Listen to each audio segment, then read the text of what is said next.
Bismillahirrahmanirrahim. Assalamualaikum warahmatullahi wabarakatuh. Alhamdulillahirrahmanirrahim. Allahumma sholli ala Sayyidina Muhammad wa ala ali Sayyidina Muhammad. Teman-teman sekalian, sebetulnya saya masih agak capek ya, baru pulang dari bisnis trip.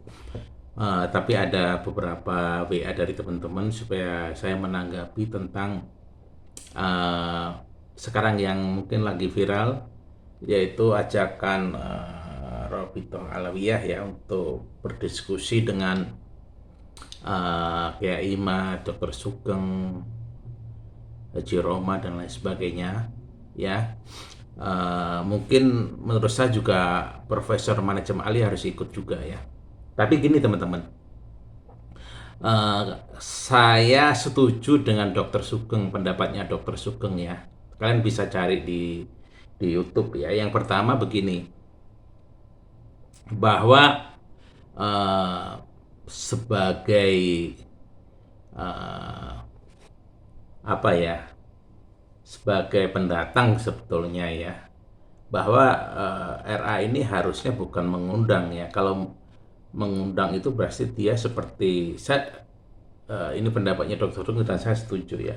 Kalau Robito Alawiyah mengundang itu kan seperti posisi dia itu di atas yang diundang, artinya harus datang gitu kan. Harusnya kalau yang memang benar itu kan Robito Alawiyah datang dulu itu kan ke Kiai Imad atau ke Dr. Sugeng atau ke siapa yang dianggap mewakili gitu kan, datang dulu berdiskusi kemudian ditentukan eh, misalkan diskusi di mana tanggal berapa dan lain sebagainya. Itu kalau menurut adab Jawa kan gitu ya, adab Indonesia itu ada kesopanan ya, ada unggah-ungguh. Jadi nggak merasa dia jumawa gitu kan ya. Eh, itu yang pertama ya. Saya setuju dengan pendapat Dr. Sugeng. Ya kalau memang diundang, saya ke Robito Alvia, saya harap Kiai Imad, Haji Roma dan lain sebagainya, Dr. Sugeng nggak perlu datang. Nah, tapi ada solusinya begini teman-teman ya. Saya akan memfasilitasi ini, tapi ini dalam rangka diskusi ilmiah, seperti seminar gitu ya, diskusi ilmiah di tempat yang netral, ya, di tempat yang netral. Bisa di PBNU, ya, di PBNU. Nanti kita undang, kita sediakan fasilitasnya di PBNU, siapa aja yang diundang. Ini terbuka, tapi teman, ini harus diskusi yang ilmiah, ya, ilmiah, ya. Bisa di PBNU, nanti bisa saya fasilitasi. Yang kedua, bisa di Kementerian Agama, di Kementerian Agama, ya. Tapi saya kira agak susah ya prosedurnya nanti. Tapi yang paling mungkin adalah di PBNU supaya prosedurnya tidak berbelit-belit. Kemudian yang kedua, di instansi ilmiah yang lain, ya saya bisa fasilitasi, ya. Ada di UI, Universitas Indonesia, ya, atau di Universitas Pertahanan, ya, universitas di bawah Departemen Pertahanan, ya. Itu institusi ilmiah, ya, institusi yang mungkin bisa kita lobby untuk mengadakan diskusi ini secara ilmiah. Jadi seperti itu teman-teman. Jadi tidak boleh nanti diskusi diundang di Robito Alvia tapi diskusinya tertutup. Itu saya kira kurang kurang dewasa. Jadi biarkan masyarakat belajar dari ini semua ya, agar kita terbiasa dengan diskusi-diskusi yang ilmiah ya. Bukan hanya marah-marah di panggung dan lain sebagainya. Itu bukan karakter orang-orang yang pintar teman-teman, itu hanya preman-preman kampung ya. Tapi harus dengan diskusi-diskusi ilmiah, dengan data-data ilmiah di tempat-tempat yang sekiranya kita anggap bisa mewakili keilmiahan itu ya. Tempatnya bisa di PBNU, nanti kita fasilitasi, atau di Universitas Indonesia. Ya, saya bisa memfasilitasi di Universitas Indonesia ya, atau nanti saya bisa memfasilitasi juga di Universitas Pertahanan, ya, miliknya Departemen Pertahanan. Nanti bisa tempatnya di sana, kita undang, ini terbuka untuk umum, ya diskusinya ilmiah, ya tidak boleh mencaci maki dan lain sebagainya, tapi diskusi-diskusi ilmiah, data-data literasi yang ilmiah. Jadi seperti itu teman-teman. Memang umat Islam itu harus begitu ya, harus terbiasa dengan diskusi-diskusi yang ilmiah ya, supaya ini pembelajaran buat masyarakat ya. Tidak boleh cerita-cerita halu, kurafat pendahulu, udahlah itu ya, itu tinggalkan. Tapi kita harus mulai dengan diskusi ilmiah yang pintar ya, yang mungkin juga dari Robito Alwias kan selama ini yang saya kira kan yang paling ini adalah dari santri ya, kayak Gus Wafi, Gus Rumail gitu kan. Saya belum melihat dari Robito Alwias sendiri ya, dari ya orang bilang Habib lah, saya bilang dari klan Ba'alawi lah ya.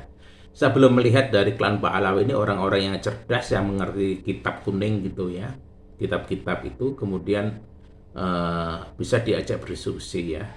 Yang ada sekarang kan malah mereka mendorong Gus Wafi sama Gus Rumail ya. Tapi saya belum melihat dari klan Ba'alawi sendiri, orang-orang siapa yang cerdas gitu ya, yang bisa mewakili klan mereka untuk berdiskusi secara ilmiah, untuk debat secara ilmiah. Seperti itu teman-teman. Ya ini saya mohon kalau bisa sih dari klan Ba'alawi harus harus menampilkan orang-orang mereka ya, jangan kelihatan bahwa mereka hanya pelongo-pelongo gitu kan. Sementara kalau kalian melihat debat yang pertama, yang dulu ya, itu yang banyak kan waktu Kori sama si Gus Wafi itu ada siapa menatunya Rizik ya, itu dia belum nggak bisa ya, belum nggak mampu berargumen secara baik dari kitab-kitab ya. Ya inilah kelebihan santri-santri pesantren Indonesia ya, santri-santri lulusan pesantren Indonesia, bahwa memang dari awal ya saya lulusan pesantren juga ya, dari awal kita diajarin pertama alat ya, seperti ilmu nahwu dan lain sebagainya ya, nahwu shorof dan lain sebagainya. Kemudian secara berjenjang kita diajari kitab-kitab ya, dan itu akan membentuk karakter santri teman-teman. Kalian lihat ya, sekarang yang debat itu kan santri lawan santri ya, santri lawan santri. Jadi intelektual santri itu udah kelihatan teman-teman, yang mereka kepintaran mereka itu udah kelihatan, dan itu hasil dari didikan pesantren kita teman-teman ya. Maka kalian harus sangat senang ya, menghargai ini ya. Kalian bisa lihat dari klan Ba'alawi tidak ada satupun jagoan mereka yang sekelas sekelas Gus Wafi atau Gus Rumail yang bisa menandingi tesis Kiai Imad gitu kan.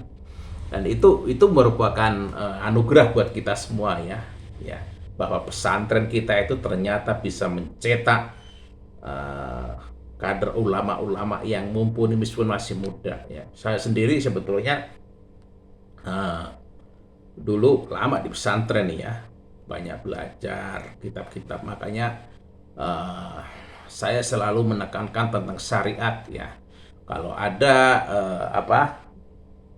majelis taklim dan lain sebagainya, selalu tekankan untuk mengajarkan syariat Nabi Muhammad ya, hukum-hukum fikih yang harus dipahami oleh masyarakat ya, bukan hanya cerita-cerita halu tentang nenek moyang dan lain sebagainya, tapi kita harus mengajarkan hukum-hukum fikih syariat Islam ini dengan benar. Itulah nanti akan membimbing teman-teman masyarakat kita ya.